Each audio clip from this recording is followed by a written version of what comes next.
होता है 3, यहाँ पर क्या होता है 12, यहाँ पर क्या होता है 9, यहाँ पर क्या होता है 6। तो इस घड़ी में जब मैं बात करूं तो मान लो कि यहाँ पर अभी टोटल कितने सेक्शन है 12, टोटल एंगल कितना होता है 360, टोटल कितने सेक्शन है। तो अपन अगर बात करें किसी भी दो के बीच में जो एंगल होगा, किसी भी दो के बीच में, जैसे कि मान लो कि ये 12 है और ये 1 है, तो 12 और 1 के बीच में क्या एंगल होगा, तो वो एंगल होगा 360 डिवाइड बाय 12, मतलब कि 30 डिग्री, 30 डिग्री एंगल होगा भाई किसी भी दो के बीच में। आपसे ये पूछे कि भाई घड़ी में जो है एक टाइम पे 3 बज रहे हैं, ठीक 3 PM हो रहे हैं, तो बताओ दोनों निडल्स के बीच में क्या एंगल होगा, जो है अपनी ओवर्स वाली निडल और मिनट वाली निडल के बीच में क्या एंगल होगा। तो 3 बजे आप देखिए 3 बजे कैसा होगा बेटा, 3 बजे जो है छोटी वाली सुई एकदम 3 पे होगी और मिनट वाली सुई एकदम 12 पे होगी, तो 3 बज गए, ठीक है।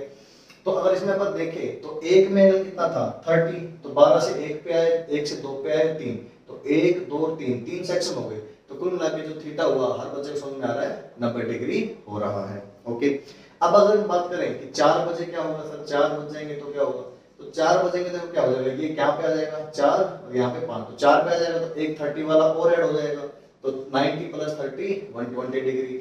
5 बजे पूछे तो सबको समझ में आ गया होगा 150 30 और ऐड हो जाएगा, और 6 बजे पूछेगा तो आंसर में एक और ऐड हो जाएगा और 180 आ जाएगा। 6 बजे क्या होगा देखो, छोटी वाली इधर आ जाएगी और वो जो है जो मिनट वाली है वो ऊपर रहेगी, ऐसा कुछ होगा। पर ये तो आसान है, एक और बात करते हैं, जैसे कि 6:30, 6:30 पे क्या होगा ये आप लोग बताइए, पोज करके सोल्व करने की कोशिश कीजिए, ठीक है। तो अब मैं बता देता हूँ कि 6:30 पे क्या होगा। ज्यादातर बच्चों का आंसर 165 या अजीब अजीब आंसर आते हैं इसमें बच्चों के, तो आइए मैं आपको सही आंसर बता देता हूँ, बहुत कम बच्चे इसको पहली बार में सही कर पाते हैं। देखिए अगर मान लो 6:30 बजे हैं तो ये 6 है और ये 7 है, तो जो 6:30 मतलब मिनट में 30 है, तो मिनट वाली तो यहाँ मिलेगी बड़ी वाली तो, और जो छोटी वाली है वो 6 और 7 के एकदम मिड में मिलेगी, तो ना तो 7 पे ना 6 पे, एकदम मिड में। तो अब बताइए ये एंगल कितना होना चाहिए भाई, 6 और 7 के बीच में एंगल कितना होना चाहिए 30, तो इन दोनों से आधा हो गया, तो ये थीटा कितना होना चाहिए 15 degree, 15 degree is the right answer, ठीक है बेटा। तो ये थे क्लॉक के ऊपर बेस्ड क्वेश्चन। अब अपन आगे बढ़ते हैं,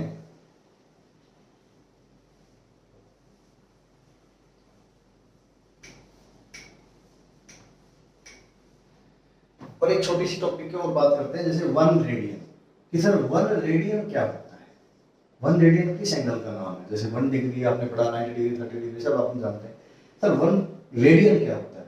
तो देख मैंने इसकी डेफिनेशन है कि ऐसी आर्क बनाओ, ऐसी आर्क बनाओ जिसकी लंबाई इसकी रेडियस के बराबर हो जाए, ऐसी आर्क हो जिसकी लंबाई, इसको सीधा करो तो उसकी रेडियस के बराबर हो, तो वहां पे जो एंगल बनता है उसे 1 रेडियन कहते हैं, 1 रेडियन कहते हैं, ठीक है बेटा। अब 1 रेडियन अगर इसको कहते हैं तो भाई इसका मतलब क्या हुआ कि अभी भी देखो पाई रेडियन में कितने एंगल थे 180 डिग्री, तो 1 रेडियन में कितने होंगे 180 बाय पाई। अगर आप ध्यान से देखो तो ये 3.14 का भाग जाएगा तो करीब करीब 57 टू 58 के बीच में कुछ आता है, 57.5 के आसपास, ठीक। तो ये है, ये मैंने अप्रोक्सीमेटली ऐसे बता दिया। तो एक रेडियन में करीब करीब इतने डिग्री होते हैं 57-58 के आसपास, ठीक है। तो ये था 1 रेडियन की कहानी। अब अपन और आगे चलते हैं, और अब अपन उस छोर पे आ चुके हैं जहां पे एंगल्स के बारे में बात करेंगे, उनकी वैल्यू के बारे में बात करेंगे, ठीक। और उससे पहले अपने को एक रूल पता होना चाहिए। यहाँ पे नेक्स्ट हेडिंग है टी रेशियो। एक 90 डिग्री वाला ट्रायंगल बनाएंगे जिसमें ये होगा अपना हाइपोटेन्यूस, ये होगा अपना परपेंडिकुलर और ये होगा अपना बेस। हिंदी में अगर कोई पढ़ रहा है तो इसे बोलते हैं परपेंडिकुलर को बोलते हैं लंब, इसको बोलते हैं कर्ण और इसको बोलते हैं आधार। और कहीं पर भी थीटा बना लीजिए। तो देखिए अगर मान लो मैं बात करता हूँ साइन थीटा की, तो साइन थीटा जो होता है वो होता है परपेंडिकुलर अपॉन हाइपोटेन्यूस, ठीक। और कोस थीटा जो होता है वो होता है base upon hypotenuse. Tan theta जो होता है वो होता है परपेंडिकुलर अपॉन बेस। बेटा ये तीन तो बहुत ज्यादा इंपॉर्टेंट है और हमें जो है कभी कभी और जो है 3 भी होते हैं, 6 होते हैं टोटली, उनकी भी जरूरत पड़ती है। पर क्या होता है कोसेक थीटा इसका उल्टा होता है, तो मैं ऐसे लिख देता हूँ कि कोसेक थीटा की अगर बात करेंगे, कोसेक थीटा की अगर बात करेंगे तो वो 1/sin थीटा होता है, फिर आप खुद ही उल्टा कर सकते हैं। और जो सेक थीटा होता है वो 1/cos थीटा होता है, मतलब cos थीटा का उल्टा होता है। और जो कोट थीटा होता है वो 1/tan थीटा होता है। ये बाकी के तीनों हमारे फिजिक्स में बहुत कम इंपॉर्टेंट है, मतलब जैसे ये 1000 बार काम आएंगे तो ये 2-4 बार भी काम नहीं आएंगे। तो इनको बोलते हैं ट्रिग्नोमेट्रिक रेशियो। इनमें हमें क्या काम पड़ता है, काम ऐसे पड़ता है जैसे किसी सवाल में लेट्स सपोज कि आपको बोला कि यार एक क्वेश्चन है उसमें आपकी वैल्यू आ गई sin थीटा इक्वल टू 1/2, और ये ऑप्शन में नहीं है, ऑप्शन में tan थीटा है, cos थीटा का ऑप्शन है, उसमें एक सही भी है, तो आपको sin थीटा का ऑप्शन चाहिए ही नहीं, तो आप क्या करोगे ट्रायंगल बनाओगे। यहाँ पे sin थीटा क्या होता है परपेंडिकुलर अपॉन हाइपोटेन्यूज, तो ये परपेंडिकुलर हो गया और ये आपका हाइपोटेन्यूज हो गया। अब पाइथागोरस से आप बताओ ये 2 है ये 1 है तो ये कितना होगा, तो इसका स्क्वायर मतलब 4 माइनस इसका स्क्वायर 1 मतलब कि √3, तो ये साइड कितनी हुई √3, तो बेटा cos थीटा होगा बेस मतलब कि √3 डिवाइड बाय हाइपोटेन्यूज, ठीक। tan थीटा होगा 1 डिवाइड बाय √3, नीचे ये रहा, ठीक। तो ये आपके वैल्यूज आ गए, तो आपको एक एंगल पता हो तो बाकी एंगल आपको निकालने आने चाहिए, क्लियर है, ठीक। तो अब आगे बढ़ते हैं और इस पे एक सवाल आपको दे देता हूं कि लेट्स सपोज कि किसी क्वेश्चन में cos थीटा की वैल्यू आ गई 3/5 और अगर आपको sin थीटा चाहिए और tan थीटा चाहिए तो उसके आंसर क्या होंगे बताइए, पोज करके मैं जब तक बोर्ड मिटा लेता हूं।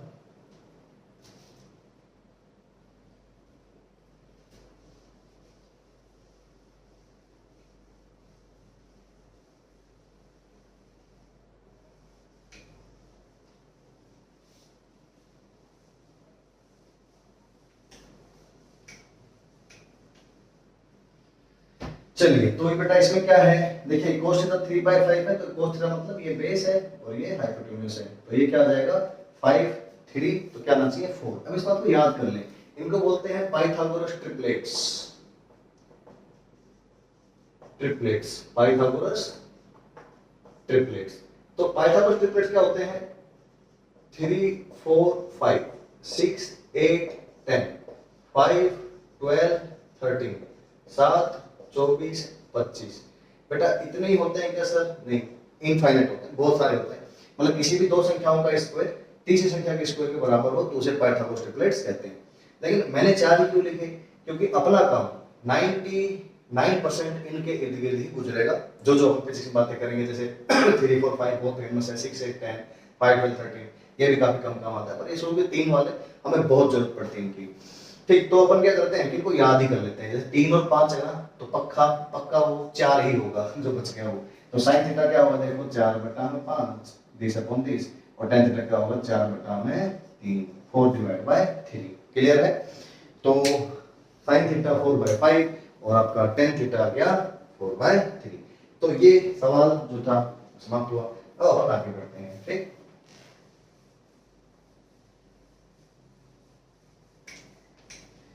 अब अपन जो देख रहे हैं कि ट्रिग्नोमेट्री में कुछ टेबल होती है जो अपने को बचपन से याद होनी चाहिए, sin theta cos theta tan theta, ये टेबल होती है। कुछ बच्चे सोच रहे होंगे सर ये क्या करा रहे हो आप हमें मैथ पढ़ा रहे हो, हमने बायो लिया हुआ है, हम मैथ क्यों पढ़े। देखो बेटा फिजिक्स में इतना मैथ तो आपको आना चाहिए, ठीक। तो यहाँ पे 0 डिग्री होता है, यहाँ पे 30 डिग्री होता है, यहाँ पे 45 डिग्री होता है, और यहाँ पर 60 डिग्री होता है, और यहाँ पर 90 डिग्री होता है। ये जो वैल्यू है ये तो आपको 10th क्लास तक आ जानी चाहिए, 11वीं 12वीं में तो मैं और भी आगे सिखाऊंगा, ठीक। तो जो ये सारा बना है, तो sin थीटा की वैल्यू कितनी होगी, sin 0 0 होता है बेटा, sin 30 हाफ होता है, 45 की वैल्यू 1/√2 होती है, 60 की वैल्यू √3/2 होती है, 90 की वैल्यू 1 होती है। cos थीटा इसमें बेटा डायगोनलाइजेशन होता है, जो पट्टी आपने यहाँ बिछाई है वैसे ही पट्टी रिवर्स में इधर लानी पड़ती है। तो जैसे एक पट्टी बोले तो जैसे लाइन से ऐसे, तो यहाँ से शुरू हो जाओ, cos थीटा 1 होता है, ये देखो डायगोनल √3/2 इधर आ जाएगा, ये इस पे मिल गया 1/√2, ये इधर आ जाएगा और ये इधर आ जाएगा, ये हो गया आपका, क्लियर है। फिर tan थीटा क्या होता है, वैसे तो tan थीटा आपको ये पता होना चाहिए, कि टेन थीटा जो है वो साइन थीटा बटा में कोस थीटा होता है। एक और फॉर्मूला लिख लेता हूँ साथ में, sine square theta plus cos square theta equal to 1 होता है। 1 plus tan square theta sec square theta होता है। 1 plus cot square theta cosec square theta होता है। ये सारी नॉलेज आपको 10 यूनिट सेटिंग है जो आपको यहाँ पर रिक्वायर्ड पड़ती रहेगी, जरूरत पड़ती रहेगी। तो फिर से मैं बता रहा हूँ, टेन थीटा साइन अपॉन कोस तो 0, इसमें बनता है 1 अपॉन रूट 3, इसमें बनता है 1, इसमें बनता है रूट 3 और इसमें बनता है इनफाइनाइट, बिकॉज 1 अपॉन 0 मतलब बहुत बड़ा, मतलब इनफाइनाइट, नॉट डिफाइंड तरीके से। तो ये सब बेटा देख लीजिए, ये सब आपको आना चाहिए। अब इसके अलावा दो एंगल ऐसे हैं जो आपको आने चाहिए पर आपको वो अभी नहीं पता, लेकिन वो आपको काम के हैं, तो मैं आपको यहाँ पे लिख देता हूँ। दो एंगल और ऐसे हैं, वो एंगल हैं 37 डिग्री और 53 डिग्री। ये एंगल्स की वैल्यू भी आपको आनी चाहिए, फिजिक्स में इनका भी जो है जरूरत होता है, ठीक है बेटा। तो ये जो एंगल है ये कहाँ बनते हैं सर? अरे यार ये ट्राइंगल में बनते हैं, उसको कहीं ना कहीं कुछ लोग जादू की ट्राइंगल भी बोलते हैं, कुछ लोग कुछ बोलते हैं, कुछ लोग कुछ बोलते हैं। एक्चुअली जो 3, 4, 5 साइड वाले जो राइट एंगल ट्राइंगल होती है उसमें ये एंगल बनते हैं, ओके, उसमें ये एंगल बनते हैं। तो कैसे बनते हैं सर? ये देखिए, जैसे ये आपने एक ट्राइंगल बना दिया, दिखने में थोड़ा सा ये लग रहा है कि ये छोटा है, ये थोड़ा बड़ा है, ये सबसे बड़ा है, ये थोड़ा बड़ा है, ये 90 डिग्री है। तो एक बात आपको समझनी पड़ेगी, जो छोटा साइड होता है, जैसे मान लो साइड में देखो, ये साइड छोटी दिख रही है हवा में, तो सामने का एंगल भी छोटा दिख रहा है नीचे इसमें, ठीक। अगर ये साइड बड़ी होगी देखो, तो सामने का एंगल भी क्या होगा? बड़ा होगा, ठीक है। छोटी होगी तो छोटा होगा, बड़ी होगी तो बड़ा होगा।